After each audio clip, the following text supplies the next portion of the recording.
Hello everyone, welcome to straight drive cricket channel. So ఈ నెల 11th నుంచి న్యూజిలాండ్తో 3 వన్డేల సిరీస్ జరగబోతుంది.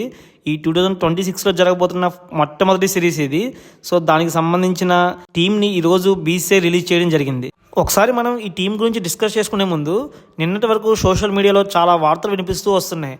అవేమిటంటే మహమ్మద్ షమీని మళ్ళీ వన్డే టీంలోకి తీసుకుంటున్నారని, అలానే రిషబ్ పంత్ని పక్కన పెట్టి ఫామ్లో ఉన్న ఇషాన్ కిషన్ని సెకండ్ వికెట్ కీపర్గా సెలెక్ట్ చేస్తారని.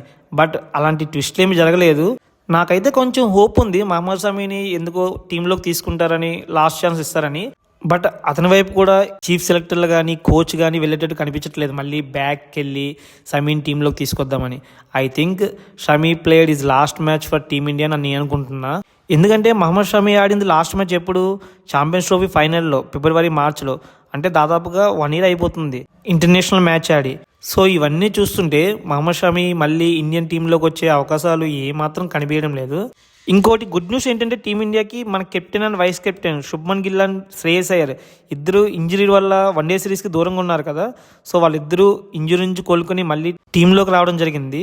సో వీళ్ళిద్దరూ టీంలోకి రావడం వల్ల రుతురాజ్ గైక్వాడ్కి టీంలో ప్లేస్ దొరకలేదు. దీన్ని బట్టి మనకి ఏమర్థం అవుతుందంటే రుతురాజ్ని ఓపెనర్గా కాకుండా మిడిల్ ఆర్డర్ కోసం ట్రై చేస్తున్నట్టు అనిపిస్తుంది. ఎందుకంటే శుభ్మన్ గిల్ మళ్ళీ టీంలోకి వచ్చినా కానీ బ్యాకప్ ఓపెనర్గా రుతురాజ్ని సెలెక్ట్ చేయొచ్చు. బట్ అతన్ని సెలెక్ట్ చేయకుండా జైస్వాల్ని సెలెక్ట్ చేశారు. మేబీ రుతురాజ్ గైక్వాడ్ ఇంకా కొన్నాళ్ళు వెయిట్ చేయలేమో వన్డే టీంలోకి రావాలంటే. ఒకసారి మనం టీం చూద్దాం. కెప్టెన్ శుభ్మన్ గిల్, రోహిత్ శర్మ, విరాట్ కోహ్లీ, శ్రేయస్ అయ్యర్. సో అతనికి మళ్ళీ వైస్ కెప్టెన్ ఇవ్వడం జరిగింది. Next KL Rahul wicket keeper, Washington Sundar. Axar పటేల్కి అతనికి హెల్త్ బాగాలేదు కదా, సో అతని ప్లేస్లో మళ్ళీ వాషింగ్టన్ సుందర్ని తీసుకోవడం జరిగింది.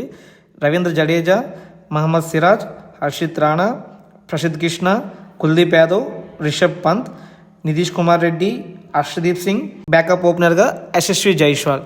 సో ఇది 15 members స్క్వాడ్. మహమ్మద్ సిరాజ్ని కూడా మళ్ళీ వన్డే టీంలోకి తీసుకురావడం జరిగింది. మొన్నటి వరకు మహమ్మద్ సిరాజ్ గురించి కూడా ఒక న్యూస్ వచ్చింది, అతన్ని కేవలం రెడ్ బాల్ క్రికెట్ మాత్రమే పరిమితం చేస్తారని. బట్ అట్లా జరగలేదు. ఎందుకంటే అతను రీసెంట్గా బుమ్రా కంటే ఎక్కువ వికెట్లు తీశాడు వైట్ బాల్ క్రికెట్లో.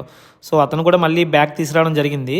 ఇంకోటి ఏంటంటే శ్రేయస్ అయ్యర్ని టీంలోకి తీసుకున్నా కానీ సబ్జెక్టివ్ ఫిట్నెస్ అని ఒక రిమార్క్ ఇచ్చారు. అంటే అతను ఆ టైంకి ఫిట్గా ఉంటేనే ఆడతాడని. దీన్ని బట్టి చూస్తే బీసీఐ కూడా ఇంకా ఏమాత్రం క్లారిటీ లేదనుకుంటా శ్రేయస్ అయ్యర్ ఫిట్నెస్ మీద.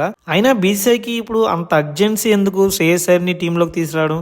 ఎందుకంటే 2027 World Cup ఇంకా చాలా దూరం ఉంది. ఈ లోపల మనం చాలా వన్డేస్ ఆడతాము, చాలా టైం ఉంది.